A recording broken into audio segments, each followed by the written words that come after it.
More than 100,000 displaced people are now gathered in the camp outside Bangui airport, desperate for food. But that same desperation meant 2 previous attempts to distribute supplies had to be hastily curtailed for safety reasons. At the 3rd attempt, though, some food was distributed, assisted by the city's Catholic Archbishop. The airport site is a complicated site. More than 100,000 people and no clear management. And the 2 times we tried to distribute aid, it was a failure. But we dared to try again.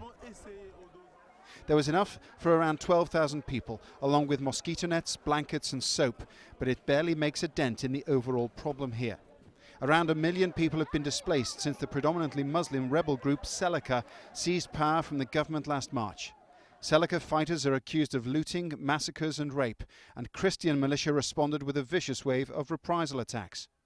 For obvious reasons, it's the vulnerable who are suffering worst. UNICEF and its partners have verified the killings of at least 16 children since a new outbreak of communal violence in Bangui on December the 5th. And thousands of children have been enlisted into the militias. We've seen torture, we've seen attacks against children. They're recruited. We estimate that there's between 3,500 and 6,000 children who are with different armed forces. But also they're exposed to disease, they're out of school. It's really a very difficult place to be a child right now. France has deployed a 1,600-strong peacekeeping force to its former colony, but hopes that peacekeeping efforts can be handed to an African Union force within 6 months.